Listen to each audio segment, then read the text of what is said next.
Muy bien, buenas tardes. 12 de abril, Tuto Quiroga aquí desde La Paz, Bolivia, una vez más, haciendo otra sesión de Facebook Live. Muy buenas tardes a todos los que nos están siguiendo. Am, el anterior viernes habíamos intentado hacer una conexión con don Enrique García. Tuvimos problemas técnicos entre la conexión del Zoom al Facebook Live.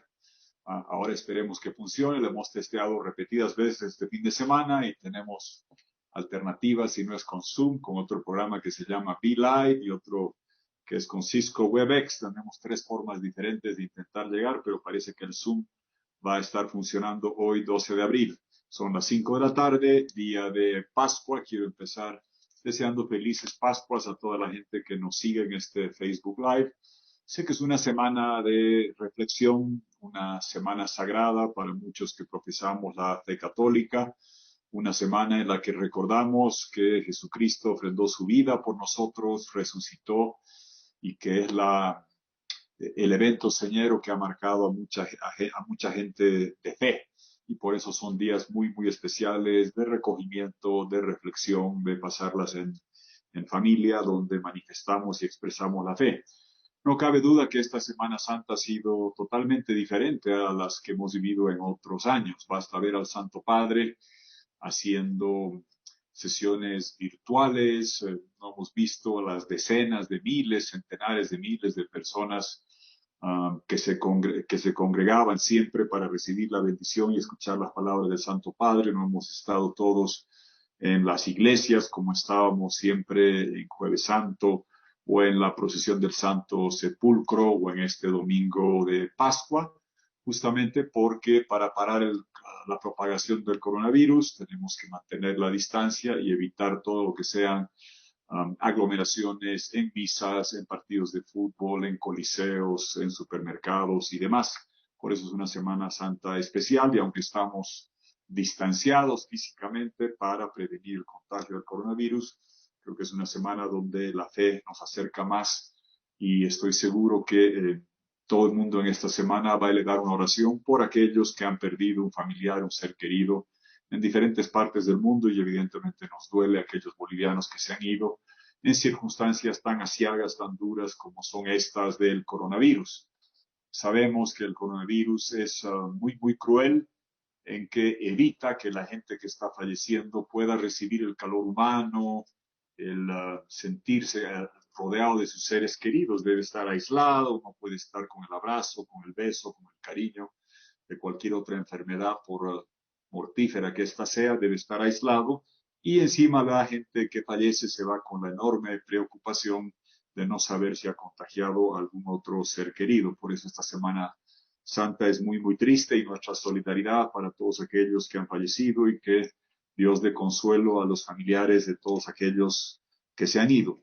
Damos un abrazo especial a todos los compatriotas que están varados fuera. Sabemos que hay muchos en otras partes del mundo. Esperemos que lo más pronto posible puedan retornar cumpliendo todas las medidas de seguridad, de cuarentena, de resguardo para que puedan estar de vuelta al país. Reiteramos una vez más que desde el principio fuimos muy empáticos en exigir, en pedir y en respaldar cuando se dio la cuarentena, así como el cierre de fronteras, dejando claro que cierre de fronteras no podía conllevar ni significar que dejábamos confinados a los extranjeros dentro del país, ni dejábamos expatriados a los compatriotas que estaban en otros lares o latitudes. Sabemos que hay muchos de ellos en Chile, en Brasil, y esperemos que en los próximos días puedan reintegrarse a la patria.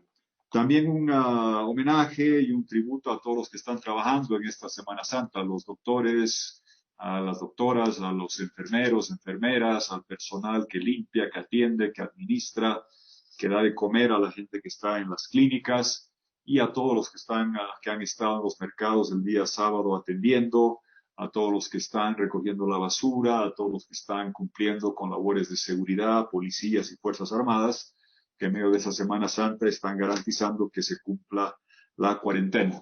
Sabemos que la próxima semana habrá decisiones que tomar sobre cómo, cuándo y de qué manera se levanta la cuarentena o si esta se prorroga. Claramente hay voces muy empáticas, muy fuertes, que han señalado que hay que mantener la cuarentena, en particular por las cifras que se han visto en otros departamentos.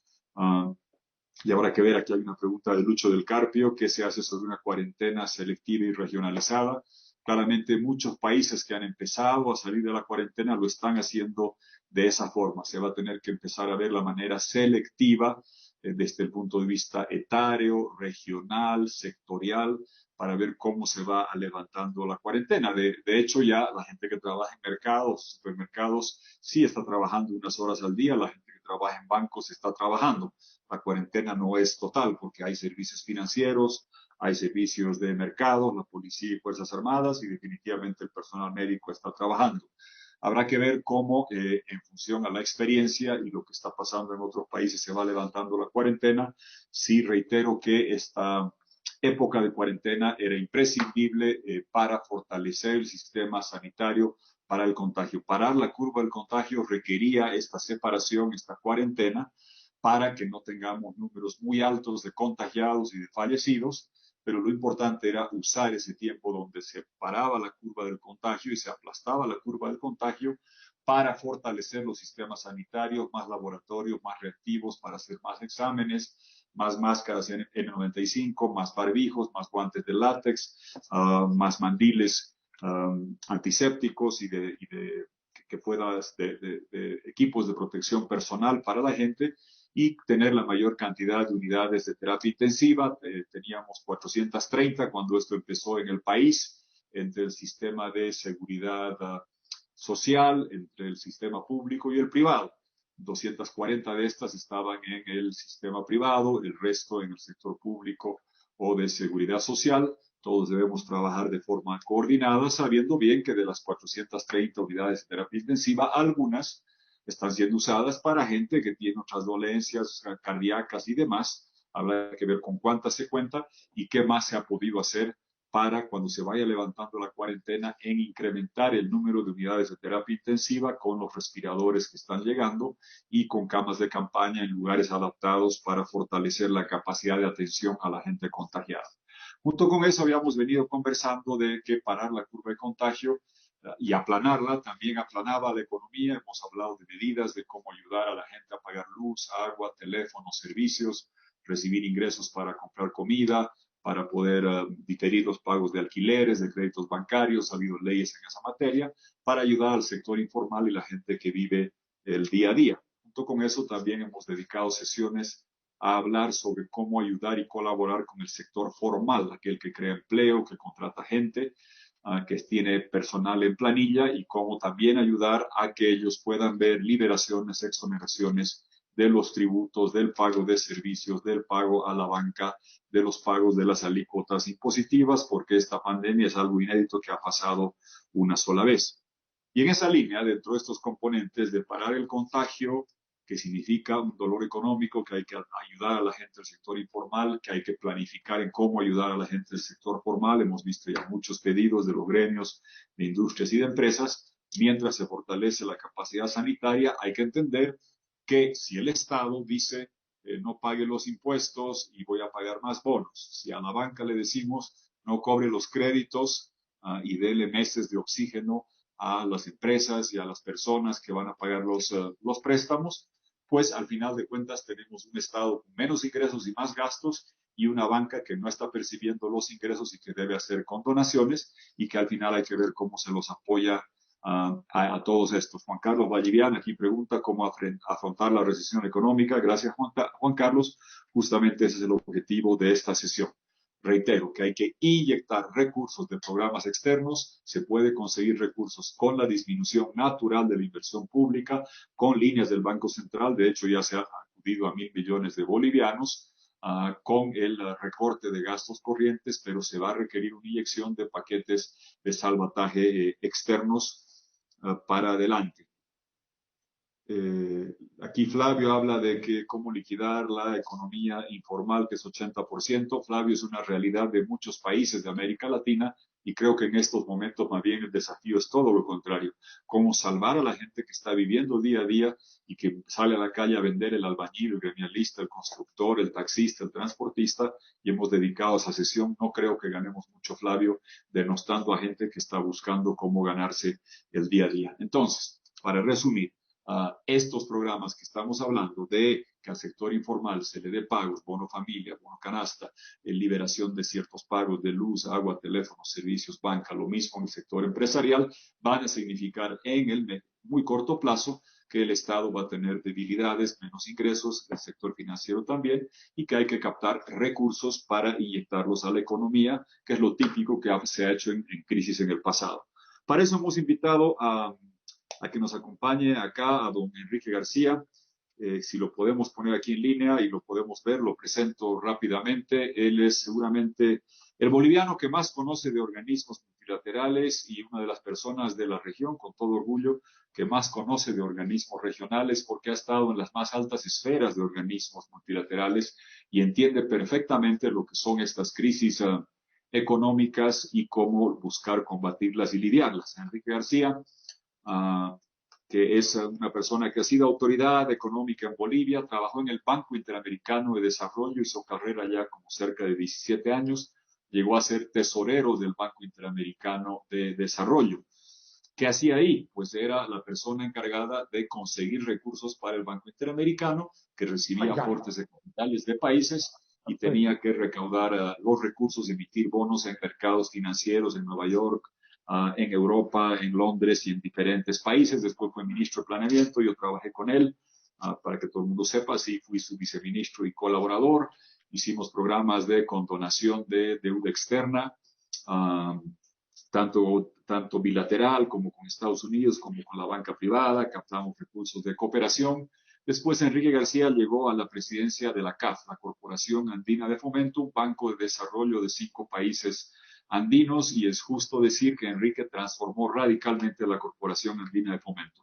Cuando él llegó éramos 5 países andinos socios, Venezuela, Colombia, Ecuador, Perú, Bolivia. Hoy esta organización cuenta con 19 países socios, incorporó como países socios plenos Argentina, Brasil, Panamá, Paraguay, Uruguay, Trinidad, Tobago, y a socios de serie C, vale decir socios con menores derechos, a países como Barbados, Chile, Costa Rica, España, Jamaica, México, Portugal, República Dominicana. Pero cuando él la tomó eran 5 países, ahora son 19 países. Cuando él tomó la Corporación Andina de Fomento, prestaban 100 a 300 millones de dólares al año, llegaron a prestar 11.000 millones de dólares al año. Cuando Enrique García se hizo cargo de la CAF, el patrimonio de esta era de 600 millones de dólares, hoy es de 10.500, la multiplicó por 18 en los 25 años. Los activos, la cartera, las inversiones que tenía, los préstamos que había hecho, cuando él la tomó estaba en el orden de los 1.100, 1.150 millones de dólares, ahora están más cerca de los 36.000 millones de dólares, 32 veces más. Y al hacer esto, Enrique tuvo que hacer emisiones de cerca de 30.000 millones de dólares en 17 diferentes monedas, dólares, euros, yenes, yuanes, en diferentes monedas, en 20 mercados del mundo. O sea que es la persona boliviana que de lejos más conoce lo que es el funcionamiento de los mercados bursátiles, y nos va a acompañar acá justamente para tocar los temas de la recesión económica y las dificultades, y queremos enfatizar 3 áreas. Uno, usar la vasta experiencia de Enrique para comparar lo que está sucediendo con la pandemia del coronavirus y cómo se contrasta o cómo se compara esto con crisis que hemos tenido en el pasado, la década perdida de los 80s, la media década perdida del 98-2003, donde Argentina, Brasil, en fin, colapsaron, la crisis financiera del 2008 de los bancos norteamericanos que colapsaron, que nos trajeron dificultades, y esta del coronavirus, que nos pongo en contexto de cómo se compara esta crisis, para después pasar a dar una mirada a cómo él ve los efectos que va a tener sobre lo que justamente se preguntaba, la recesión económica que se avecina. El Banco Mundial acaba de sacar hace media hora la predicción que América Latina se va a encoger, va a decrecer 4,6%, negativo 4,6% como región en este año. Ya no hay crecimiento, va a haber una recesión muy dura, producto de la baja de materias primas, baja de remesas, baja de turismo, subida de tasas de interés, y que él nos dé un pantallazo de qué va a pasar con la región. Y tercero, finalmente, cómo ve la situación de los organismos multilaterales, que sabemos que en la historia, cuando ha habido crisis de los 80s o de los 90s o 2008, se ha potenciado organismos como el Fondo Monetario, Banco Mundial, BID, como avisora en esos organismos, donde hay más capital, donde hay menos, a quién debemos recurrir, y si él tuviera la oportunidad de hacer recomendaciones a otros países, y en particular al nuestro, cómo vería lo que Bolivia debe hacer respecto a moverse como organismos multilaterales. Entonces empezamos con Enrique primero. Quizás, Enrique, después te voy a leer algunas preguntas que va a llegar de la gente. Tu experiencia que has tenido, ¿cómo se compara esta crisis de la pandemia del coronavirus con otras que tú has vivido de cerca? En los 80s estabas en el BID cuando hubo la década perdida, la crisis de deuda, los impagos de deuda, hiperinflaciones en Perú, en Bolivia, en Argentina. ¿O cómo se compara esta con la del 98-2003? Ya estabas tú en la CAF, hubo problemas en Argentina, Brasil, y viviste también de cerca la crisis de Lehman Brothers y la caída económica del 2008. Para usar esas tres, ¿cómo lo ubicarías tú en el contexto de lo que ahora, cómo ubicarías el contexto de lo que está pasando ahora con estas crisis anteriores, la vez más profunda, más grave, más preocupante? ¿Qué diferencias y cómo la comparas? Bienvenido, Enrique, muy buenas tardes, muchas gracias por acompañarnos. Pues muchísimas gracias, Tuto. Es una satisfacción muy grande estar en este programa. Y quizá lo primero que diría, estamos en un domingo de Pascua, en medio de una pandemia. Quiero complementar lo que tú decías al comenzar. Lo primero es mandar un mensaje fraterno a todos los ciudadanos de nuestra América y muy particularmente a nuestro país, porque no hay duda que esta es una crisis muy profunda, que cambia todos los parámetros a los cuales hemos estado acostumbrados, en la parte económica, en la parte política, en la parte humana, en fin, en todo sentido.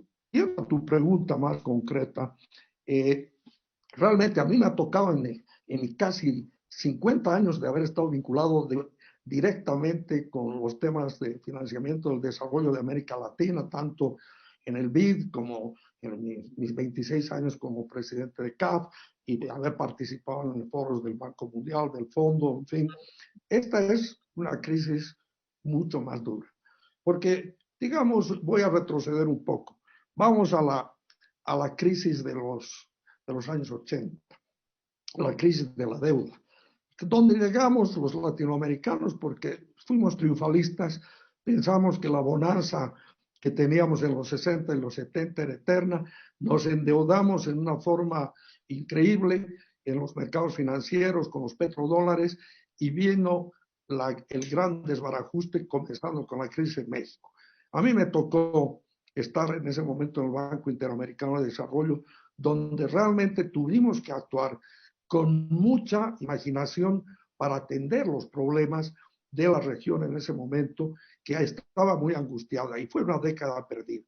Pero sin embargo, ¿cuál es la diferencia entre en esa crisis que fue tan dura, que fue la década perdida para América Latina, y lo que hubo después, digamos, en el caso del 2008 y lo que pasa ahora? Esta es una crisis global, esa es la diferencia.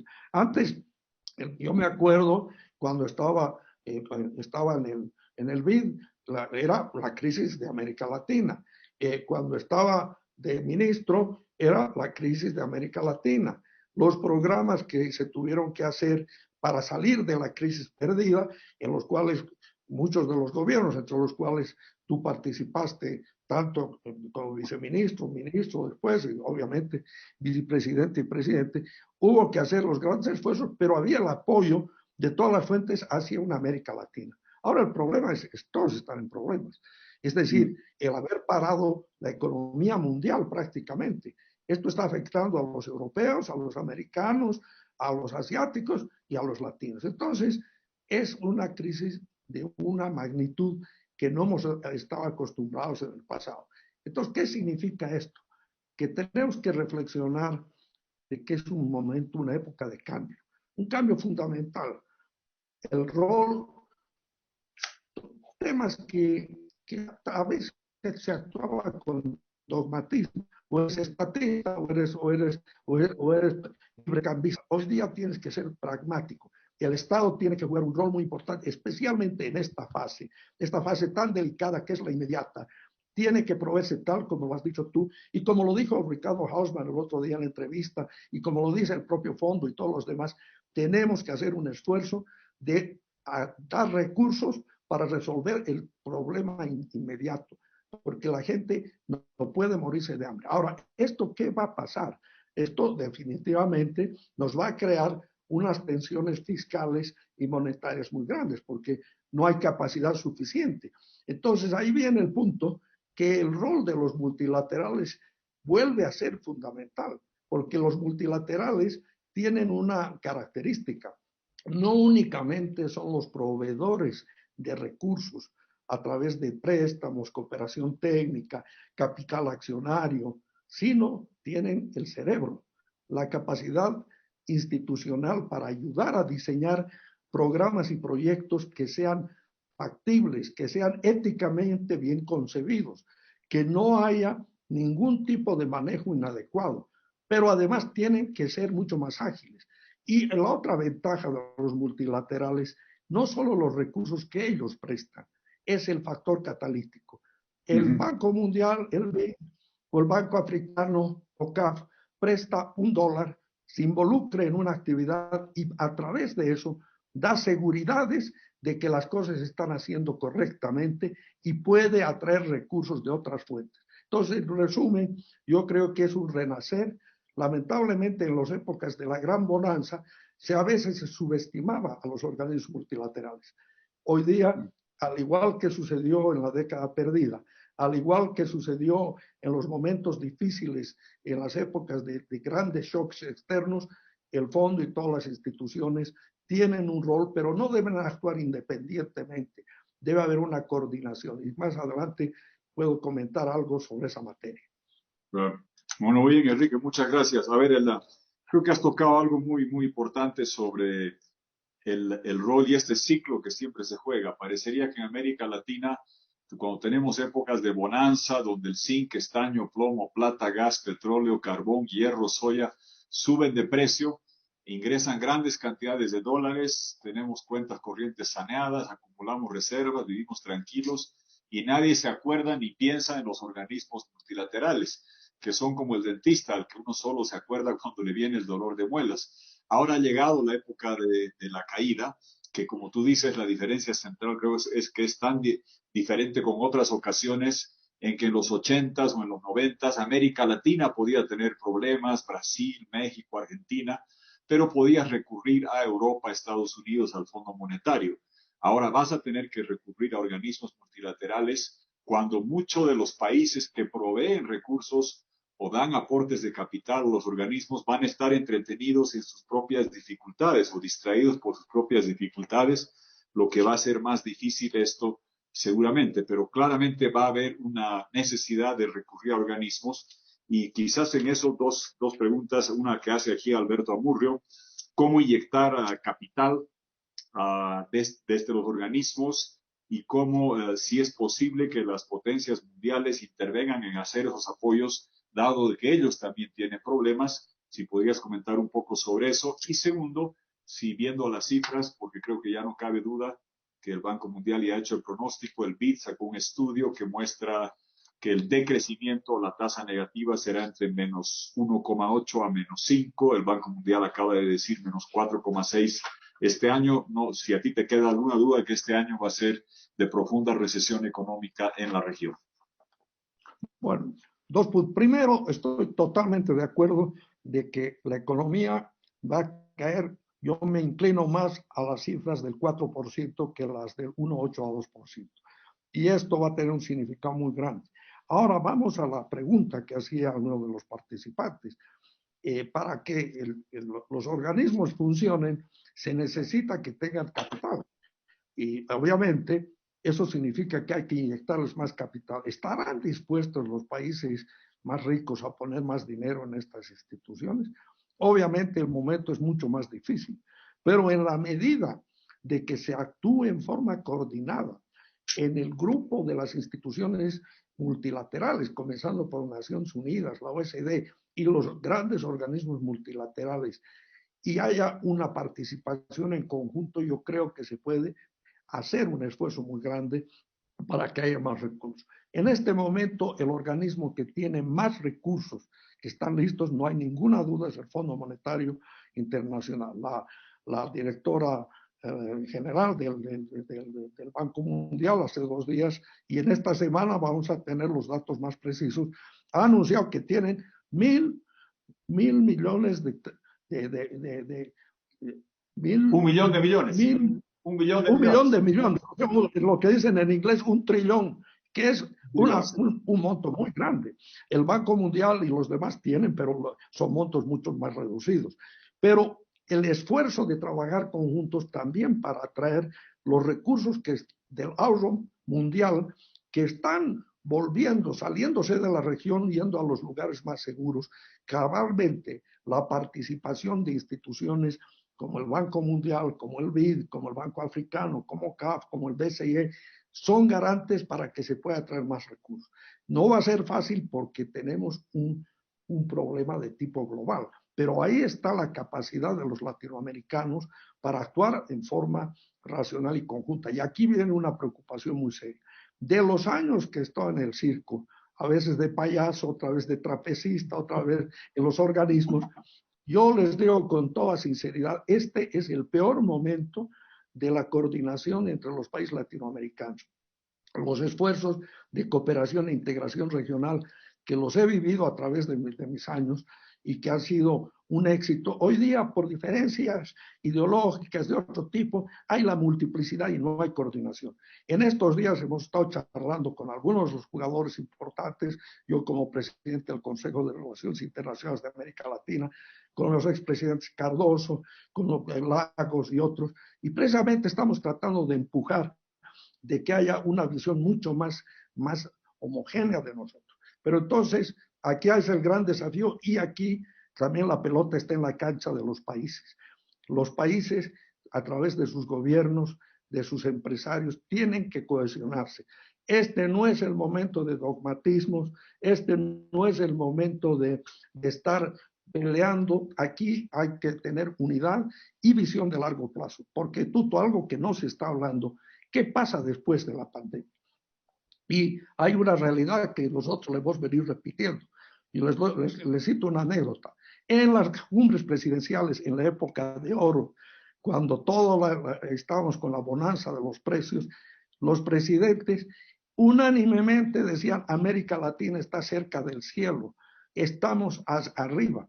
Habían 2 voces que eran presidentes, pero no del país, éramos presidentes del BID, Enrique Iglesias y yo, que éramos cautelosos. Señores, estamos navegando con viento de cola, pero ese viento de cola es temporal, viene el viento de proa, y ahora es mucho más difícil. Entonces, yo creo que en el caso ya más concreto de Bolivia, hay que apoyar las gestiones que entiendo está haciendo el gobierno a través de su Ministerio de Economía, con el BID, con el Banco Mundial, con el Fondo, y en el futuro tener un plan de acción conjunto al margen de las diferencias políticas que hay en los países, que naturalmente en situaciones como estas requieren de una visión holística de largo plazo.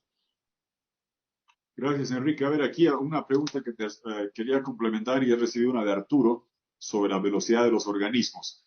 Ricardo Hausmann señalaba la otra vez que el Fondo Monetario, porque Europa requirió de esos recursos, fue capitalizada y cuenta con más poder de fuego financiero, digamos, que el Banco Mundial y el BID. Y como tú decías, el Banco Mundial, BID, CAF, de repente tiene más expertos, epidemiólogos, salubristas y demás, pero el Fondo Monetario tiene más dinero. Arturo preguntaba cuán rápido se puede hacer desembolsos de esta clase de organismos, sobre todo considerando que en el Fondo Monetario hay dinero, pero no necesariamente la experticia de salubridad para poder hacer evaluación de proyectos.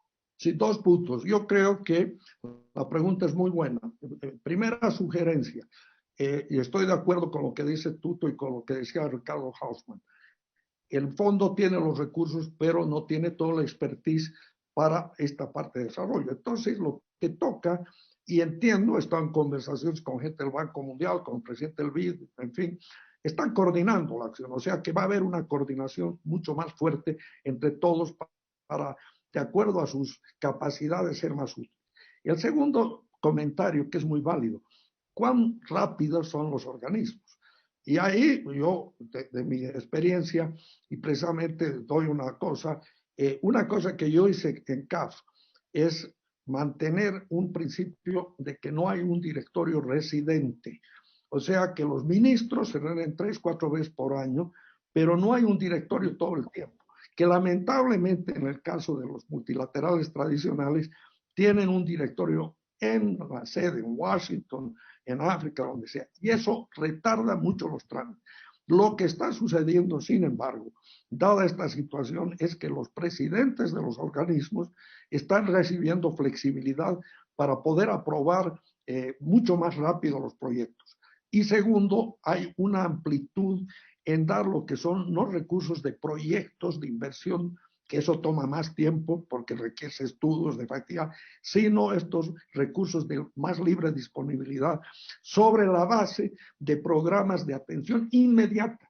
Y, por ejemplo, para citar algunos casos, mi ex institución, el CAF, acaba de aprobar una línea de 2.500 millones de dólares y le ha dado al presidente de la entidad la flexibilidad de no tener que ir a hacer una consulta como se tenía que hacer por encima de un límite. Ahora la pelota está en la cancha de los países. ¿Qué es lo que van a plantear para utilizar los recursos? Y la agilidad tiene que ser de ambos lados. Pero este es un esfuerzo y creo que hay que empujar y presionar para que las instituciones sean mucho más ágiles porque es imperioso moverse rápido.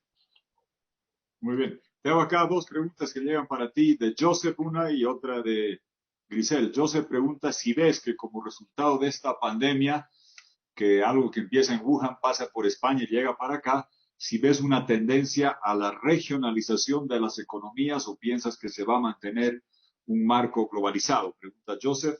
Y después Grisel pregunta algo a lo que habías aludido respecto a si incentivar más el capitalismo o el estatismo.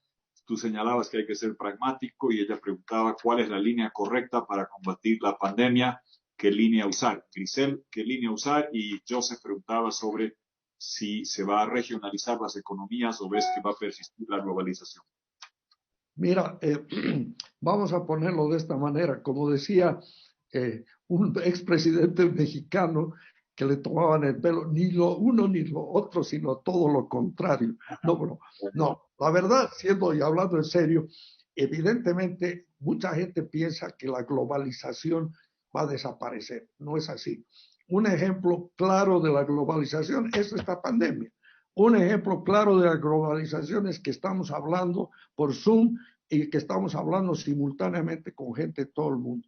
Lo que sí va a cambiar es las prioridades dentro del relacionamiento y especialmente esta competencia que ha partido hace unos cuantos años entre el gobierno de los Estados Unidos, el presidente Trump y China, que ha hecho mucho daño a la estructura de la institucionalidad que fue establecida después de la Segunda Guerra Mundial. Por otro lado, la regionalización es muy importante.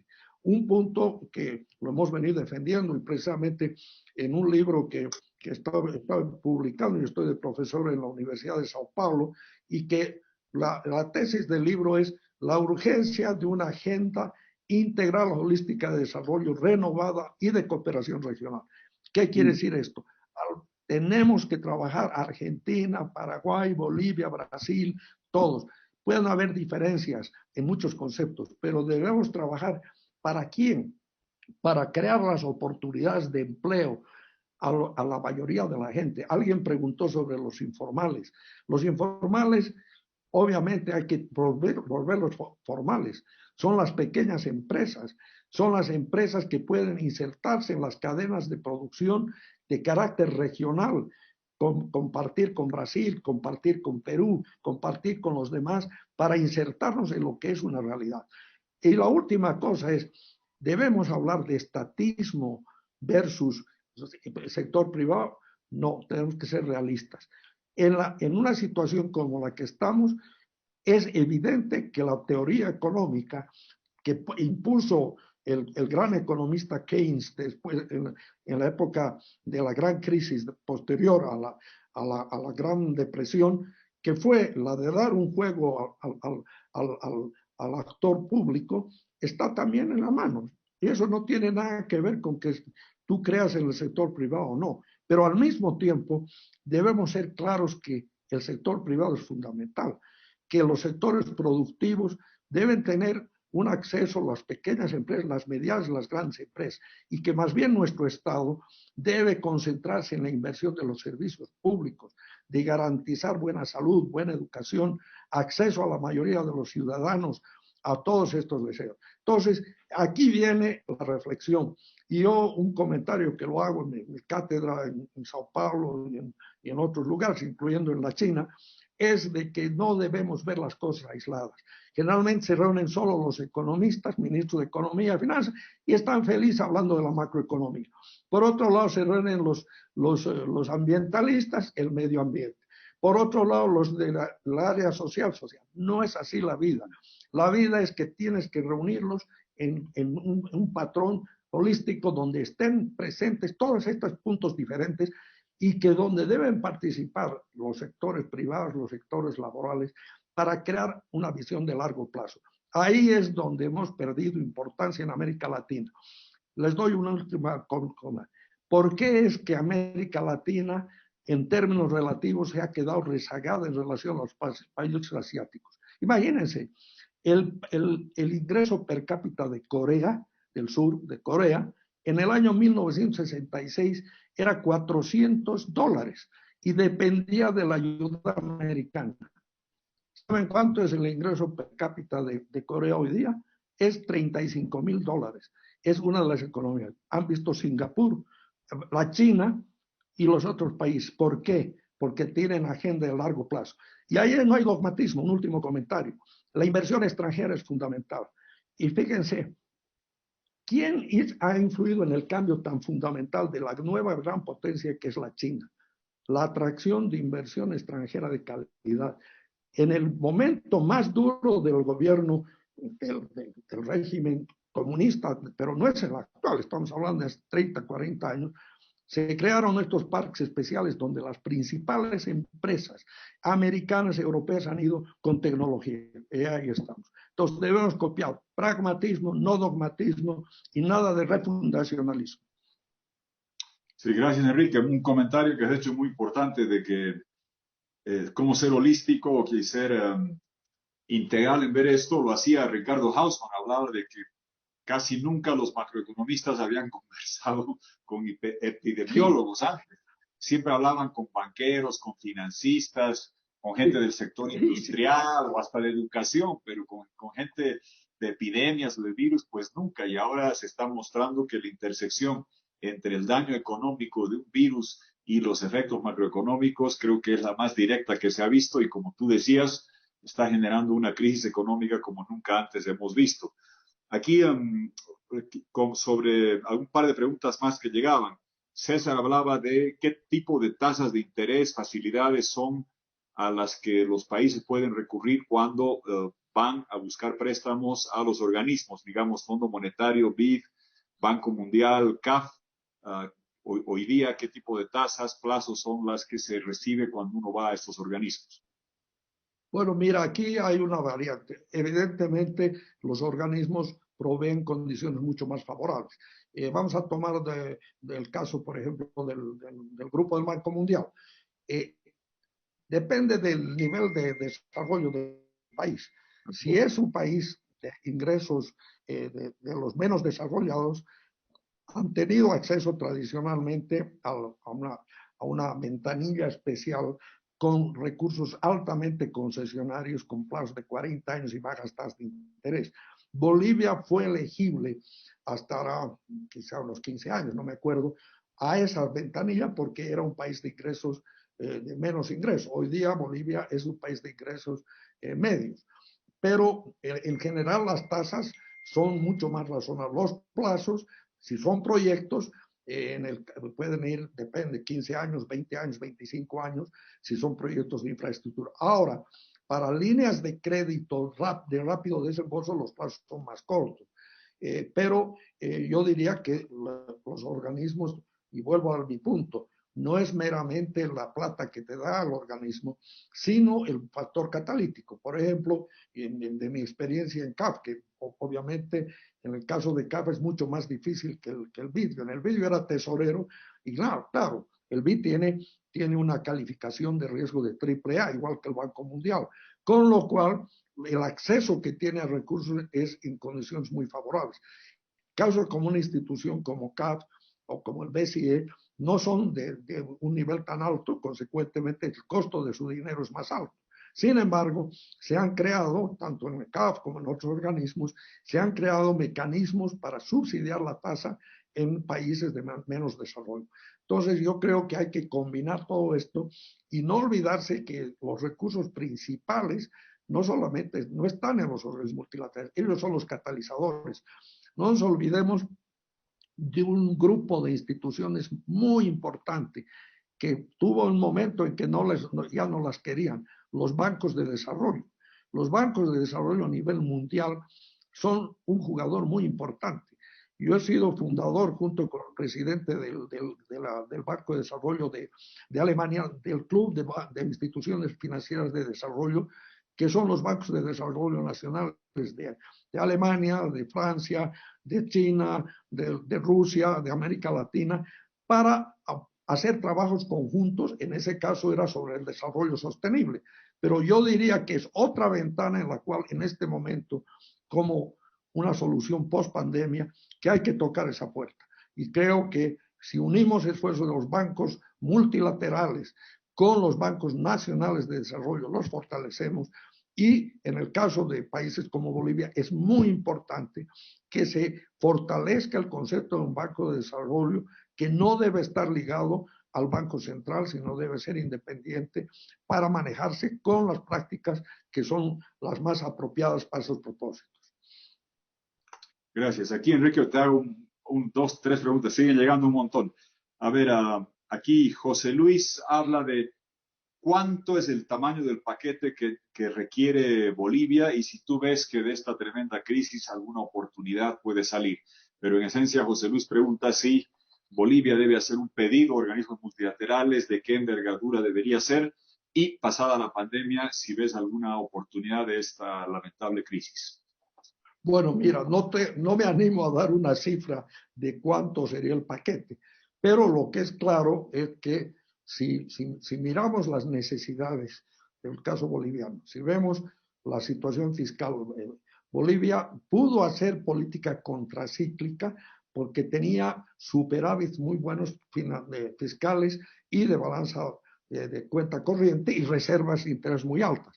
Pero déficit de nivel de 7-8%, bueno, no son sostenibles internamente, pero lamentablemente con lo que está sucediendo ahora, no va a haber más remedio que subir eso. Pero hay una ventaja que tiene Bolivia, que no obstante que ha tenido un aumento considerable en la deuda externa, gracias a la bonanza que ha tenido el país, el nivel de sus exportaciones, etcétera, ha subido tanto. Y segundo, todos los programas de perdón de deuda que tuvo después de la década perdida, el coeficiente de deuda externa de Bolivia en comparación al PIB todavía es muy manejable, está en el orden del 30%. Es decir, para darles una idea, la deuda total, si no solo sumamos la deuda externa, sino la interna, también está todavía en un nivel razonable de 50-60%. Simplemente por referencia, Japón ha tenido un 200%. Pero esto, ¿qué significa? Significa que hay que llegar con programas serios. Yo creo que Bolivia, y según he entendido, estaba averiguando, el gobierno, el Ministerio de Economía está haciendo gestiones para entrar a los recursos. Por ejemplo, la CAF aprobó 2.500 millones para todos los países, que son 19. Entonces Bolivia seguramente está gestionando, entiendo que un paquete de 300, 400 millones de dólares que es para uso inmediato. Y en el fondo hay los recursos, pero hay que moverse. Y estoy seguro que lo está haciendo la gente del gobierno y hay que apoyarla desde todos los frentes al margen de la política. Muy bien. Aquí hay una pregunta de Joseph. Pregunta si no ves un peligro que toda la inyección de recursos, los bonos y lo que vaya a captarse de ayuda internacional pueda desatar inflación. No, evidentemente hay riesgos en todo esto. Es decir, es evidente que cuando uno tiene déficits altos, como vamos a tenerlos, y hay un riesgo de generar inflación. Lo importante es moverse rápido y pensar no solamente en el corto plazo, sino ya debe estarse pensando en las políticas estructurales. Déjenme darles unos indicadores. Hay, hay un indicador que me parece muy interesante, que el Foro Económico Mundial lo definió hace 2 años, que se llama Competitividad y Productividad 4.0. ¿Qué quiere decir 4.0? Estamos en la cuarta revolución industrial, lo que estamos haciendo, digitalización, todo eso.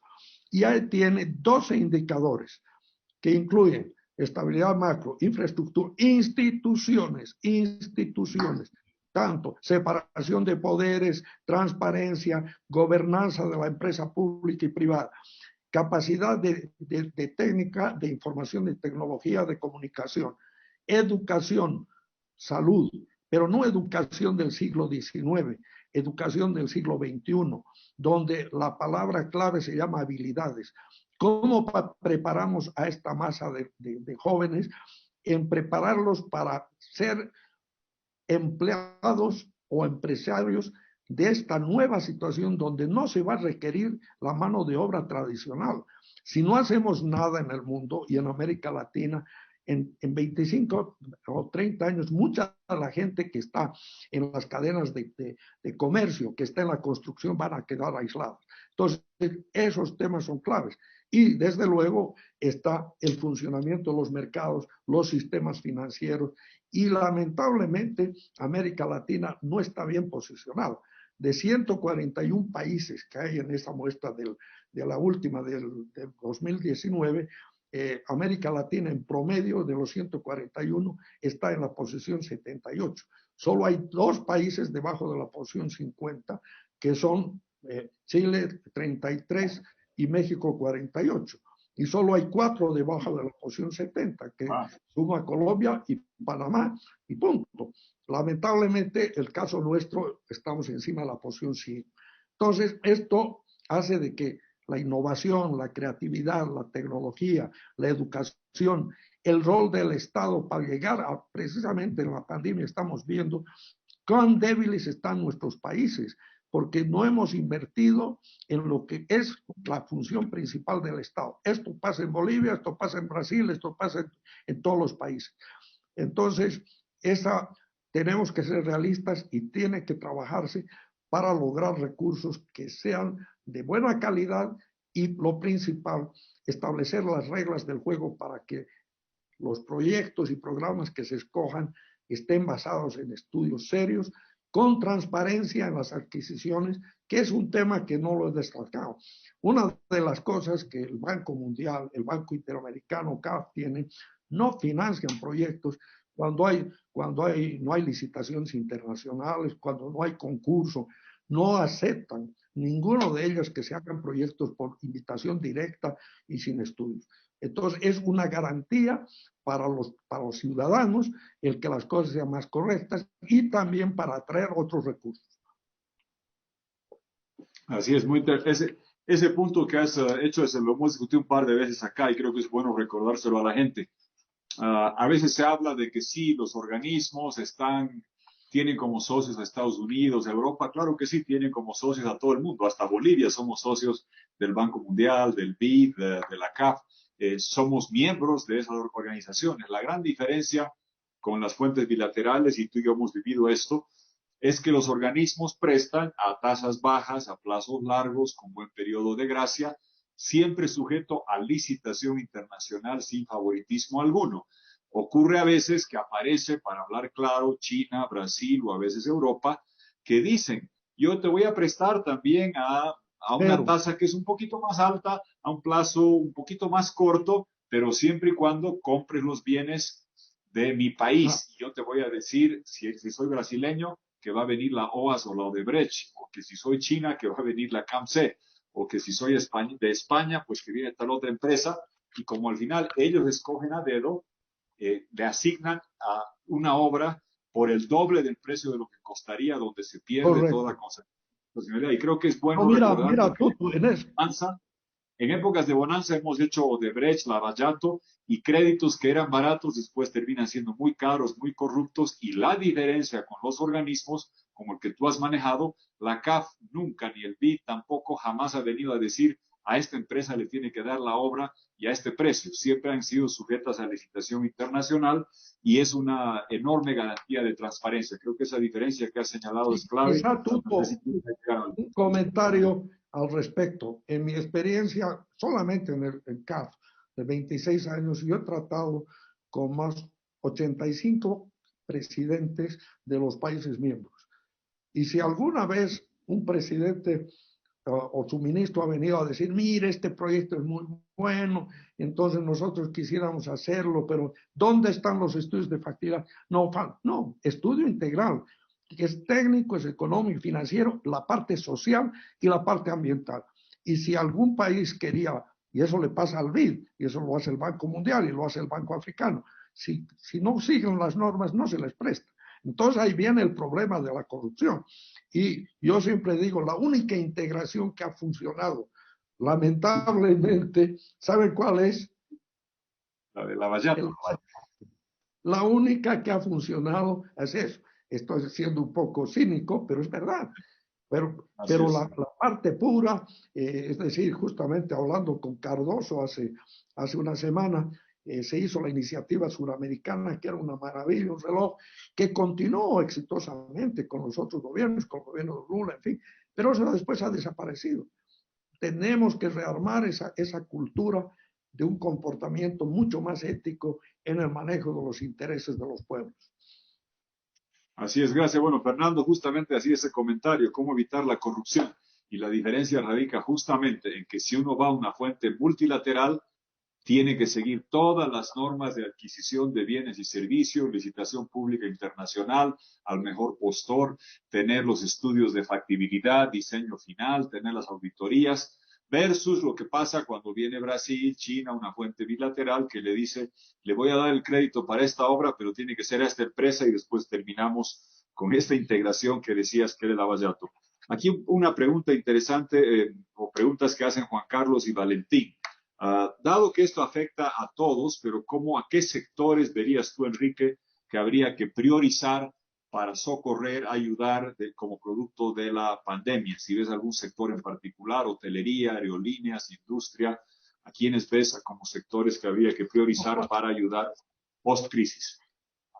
Claro, mira, nuevamente tenemos el corto, el mediano y el largo plazo. En el corto plazo tenemos que hacer un esfuerzo en la región de llegar simultáneamente, si hay una prioridad, es a la gente que queda desempleada, la pequeña empresa, el pobre, la gente que tiene su negocio, que se queda sin pago. Y por eso la flexibilidad que se está tomando en varios de los países, y Bolivia no es excepción, de permitir atrasar los pagos. Yo estoy en el directorio de un banco aquí, soy vicepresidente del directorio del Banco Visa, estamos haciendo una serie de flexibilizaciones para llegar precisamente a esos pequeños empresarios, que hay que darles el apoyo y el soporte en este plazo. En el BID también están pensando en cosas muy creativas, imaginativas, que van más allá de este monto enorme de recursos que se requiere para la solución de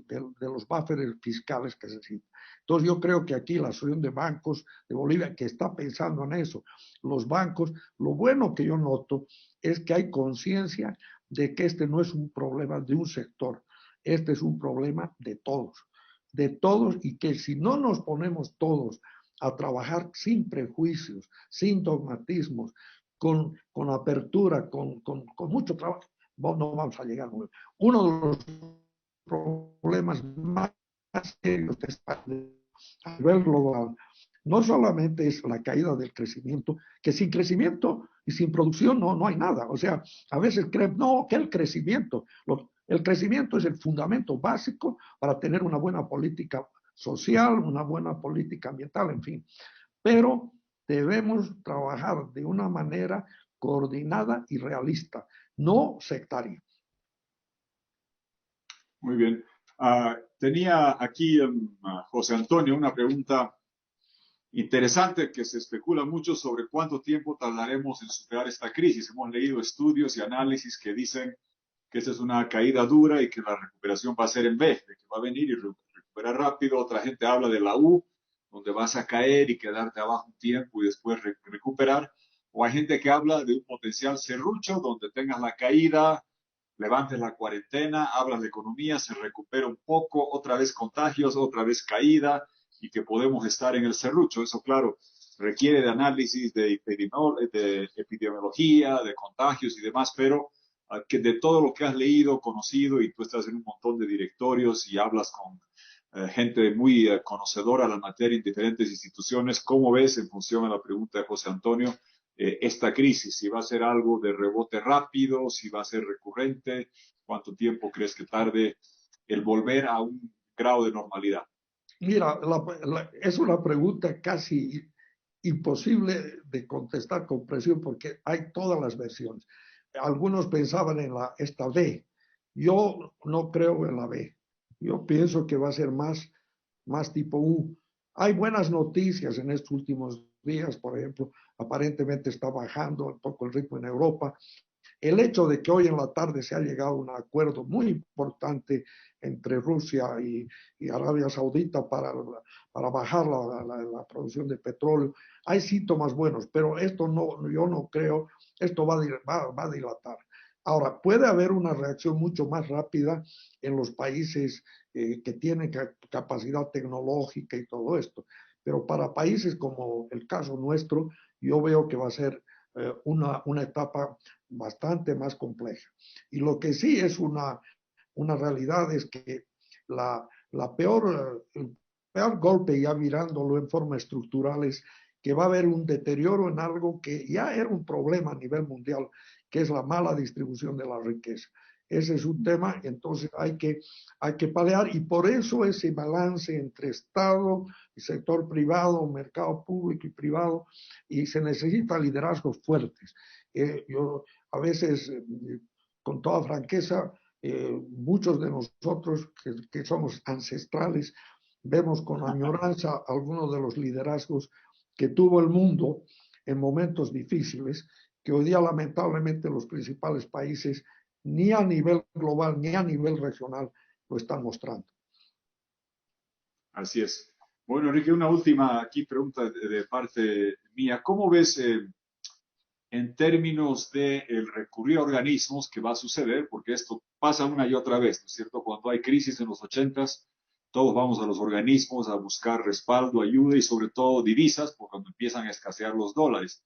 Ha pasado en los 80s, ha pasado en los 90s, ha pasado el 2008, 2009. Claro, cuando hay épocas de bonanza y sube el petróleo, sube el gas, suben los minerales, nos olvidamos de ellos. Y ahora tenemos que recurrir a esto. O sea, de lo que tú sabes en la región, ¿cuántos países ya están con trámites, con pedidos en curso ante organismos y en particular ante el Fondo Monetario Internacional?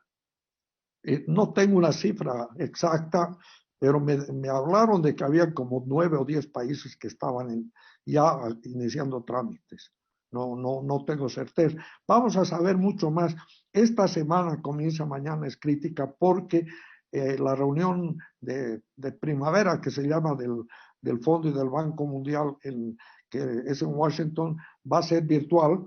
Y en esa reunión, más allá del tema específico de las instituciones del fondo y del banco, es un foro de discusión y de debate entre todos. Ahí vamos a tener más precisión en cifras, en quiénes están. Pero yo diría que un consejo para las autoridades bolivianas y de los países de América Latina es que no hagan lo del camarón, ¿no? El camarón que se duerme amanece ceviche. O sea, hay que moverse todos rápidamente, con criterios.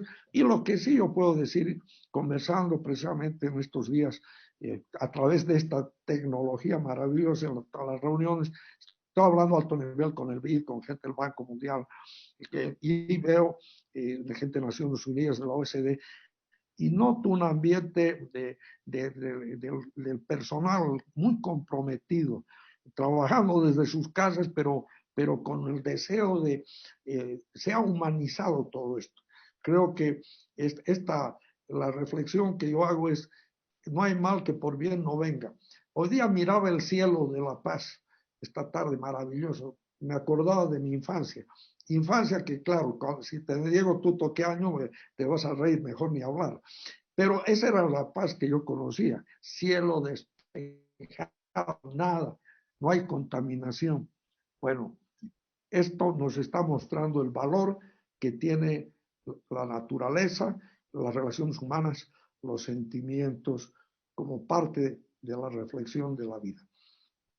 Así es. Bueno, muy gracias, muy lindo ese pensamiento, Enrique. Muchas gracias por compartir. Ya son las 6 de la tarde del 12 de abril.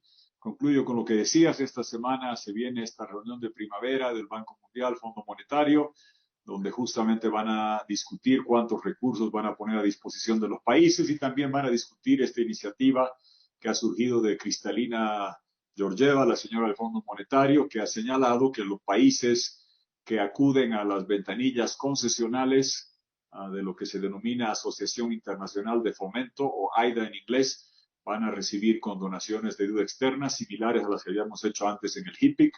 Nosotros hemos salido de esa y estamos camino a la otra, aunque hay formas y resquicios por los cuales quizás podamos todavía acudir a estas condonaciones, pero creo que vienen discusiones donde va a ser muy importante estar presente. Yo vengo insistiendo en tener el paquete más grande posible. Cuando uno tiene una crisis grande, es mejor tener el bazooka más grande y la mayor cantidad de recursos, sobre todo porque ha venido una merma de reservas internacionales y que todavía están en el orden de 5,000 y pico millones de dólares, pero muy lejos de los 15,000 que teníamos.